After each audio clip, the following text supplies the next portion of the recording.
As per usual, take my reviews with a grain of salt and come to your own conclusion with the gameplay you are about to see. This review is rated R for radical. No bullshit. Let's go, Battlefield 3. Let's check into the graphic options.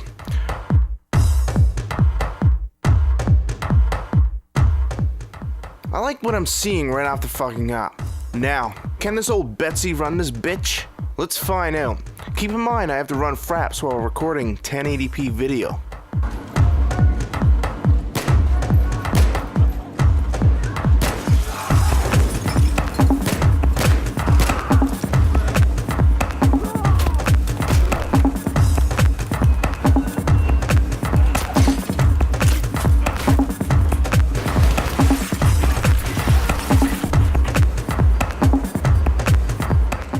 Well, it looked like I could and I was happy. And then I went outside and man, was I ever fucked. Looking at buildings while standing still, I had no issues. But when I turned and new textures had to load in, my frame rate would drop to 0 like an odd stutter. I was royally fucked. I then proceeded to do the normal thing, which is overclock the hell out of my 460 and CPU just to push a few extra frames.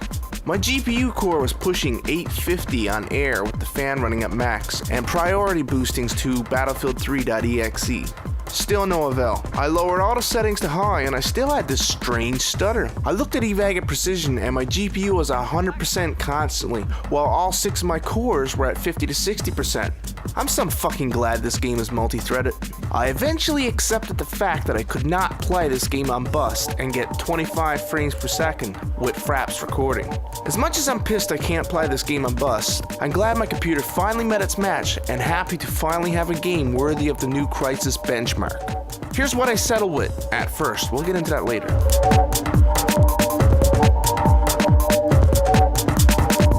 Even playing at these settings, my experience has not been great. I think this is an instance where not spending the extra $20 for the 1GB model 460 is coming back to bite me straight in the ass.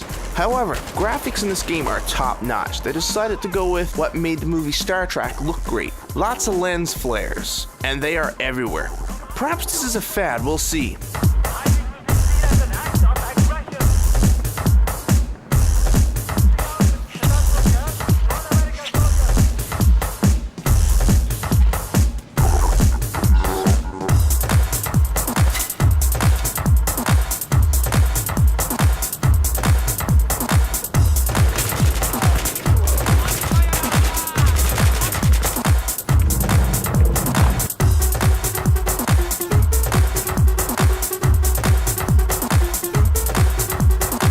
Weapons handle great, feels like Battlefield. I'm not going to include multiplayer aspects in this review. I'll possibly do another review for that. To really enjoy this game, you're going to have to go out and buy a 570 GTX or an ATI equivalent. You'll need it. The story starts off with you going back into a mission via flashbacks during a debriefing with your superior officers.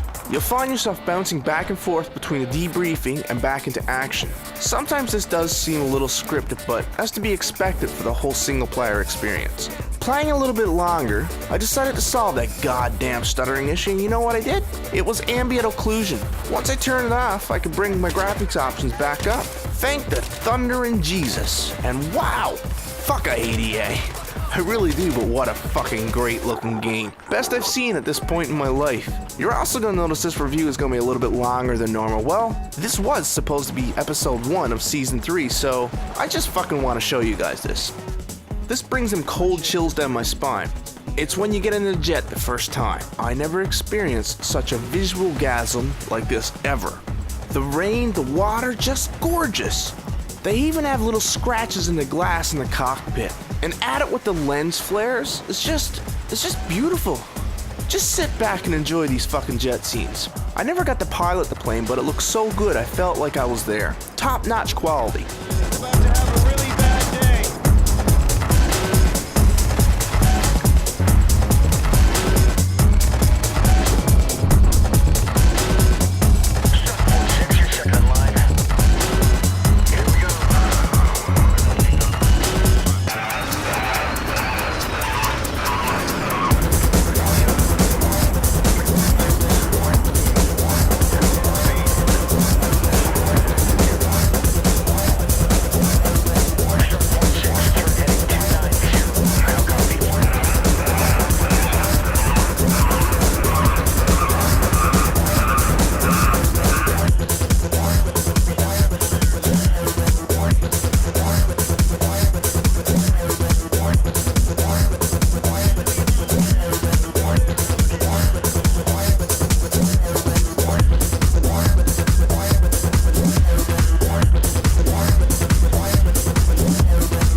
sweet, eh?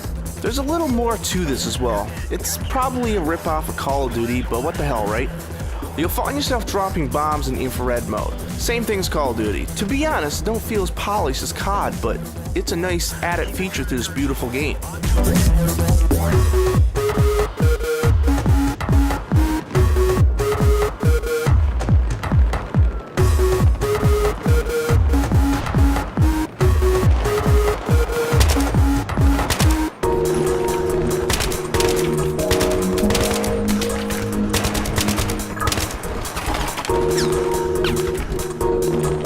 I guess you can notice all the great fucking lighting in this game. I'm unsure how I can have all the graphic options as high as what I got it and still record at 1080p. This is a step towards next generation, and it makes me wonder how well the consoles are holding up, which reminds me I need to start pricing some DVRs. I know, you want to see a little more footage, so here you go, fuckers.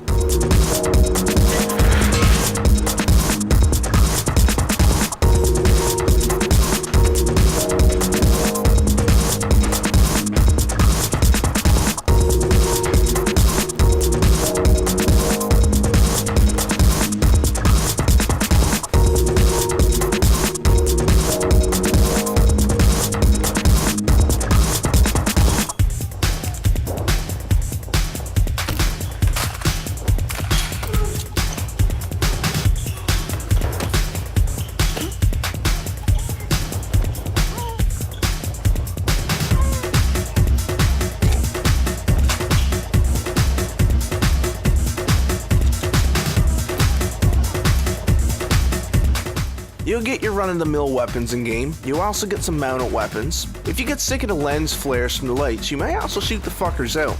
The damage system isn't standing out as much as I thought it would, but what I do see is visually great. Particles will be flying all over the place, all over the screen at any given time. Smoke and fog look great. It's just a great game. Sound in the game is also top-notch, but you already knew that from all the videos the PR department let loose. Blown away. Let's check out some tank footage before I conclude this review.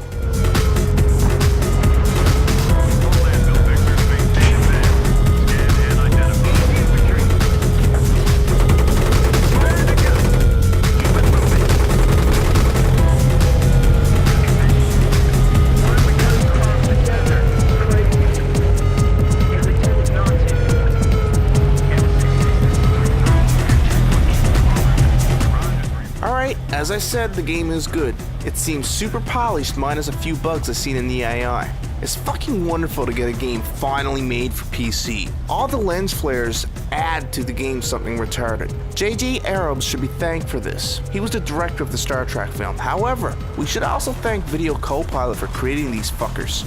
I used him a lot in some of my special effects.